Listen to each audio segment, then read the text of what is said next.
Michigan Sports Talk here, and so we're going to be talking about Michigan basketball. I was going to do a football video, but there's not that much going around Michigan football. However, obviously Michigan just lost Frankie Collins to the transfer portal, so we're going to be talking a little bit about that and touching up on why he did transfer. Also going to talk about Emoni Bates and also a little bit about Jett Howard, the incoming 2022 recruit. So with that being said, hope you guys do go ahead to enjoy this video. If you do, please drop a like, subscribe if you are new, and other than that, let's get right into today's video.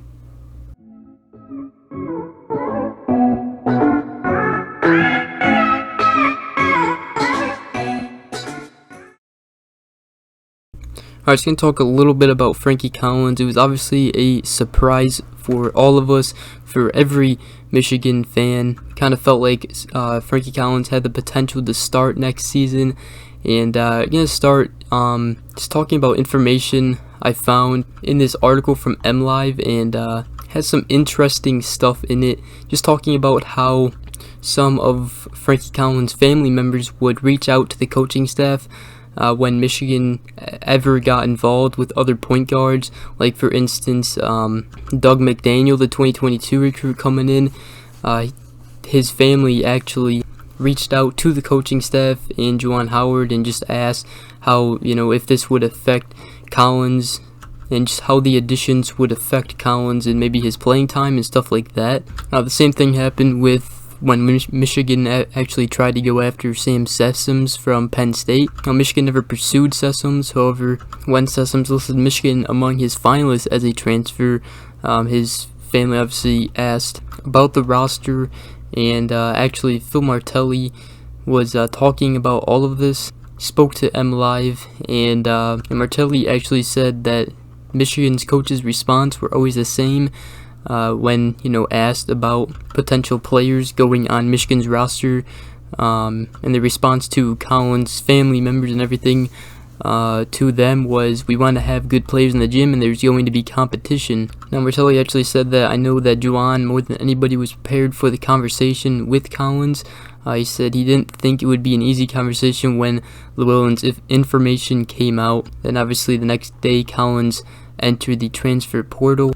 Now even with Llewellyn coming here from Princeton graduate guard transfer, Collins still would have had a decent chance to start next season. I thought this was cool. They made it a connection to obviously Michigan Jett Howard.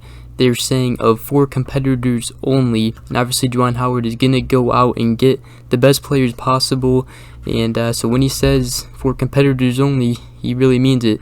He means 4 competitors only. And maybe Collins just wanted to make sure he had a starting spot somewhere else, and that's fine.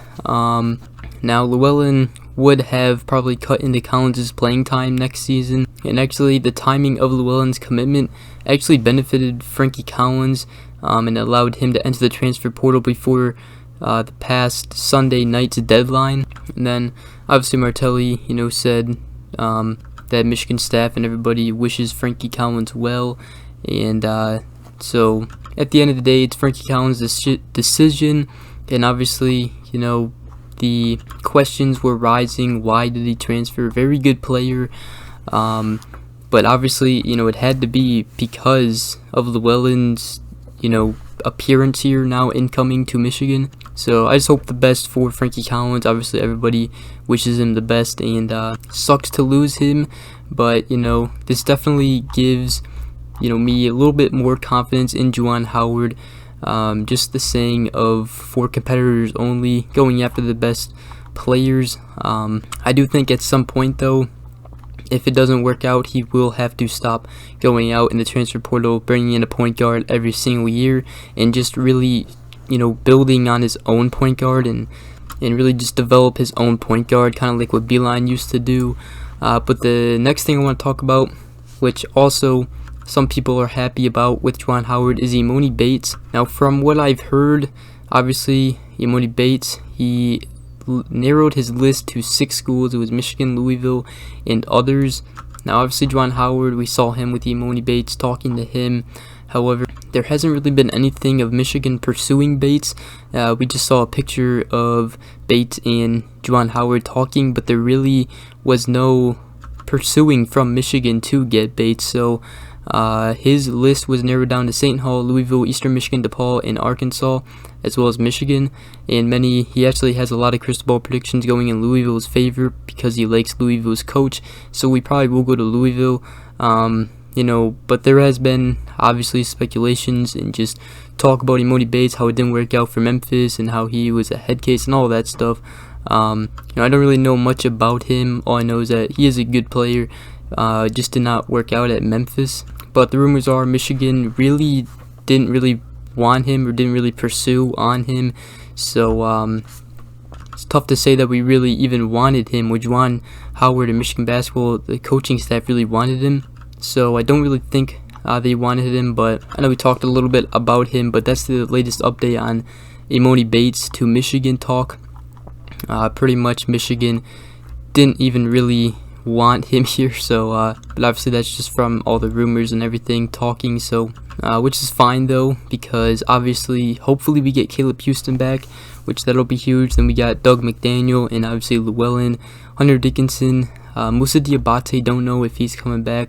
But I'm really excited to see how this Michigan basketball team is next season. You also got Isaiah Barnes, who obviously had a little injury or whatever last season, didn't really get to play that much, so he will be playing this season. And also Jett Howard coming in, and that's actually the next thing we're going to talk about is Jett Howard doing some work and making a name for himself by starring at the Allen Iverson Classic. He played really well there, and J.R. Smith actually offered some commentary, and he described Jett Howard as the most pro-ready guy at the Allen Iverson Classic. He actually took 12 shots, made 9, and finished with 20 points in a 120-110 victory for his team. Also, Iverson had stuff to say to Jett Howard after, and he said, "It's easy for you." He said, "It comes naturally for you. All you have to do is keep working."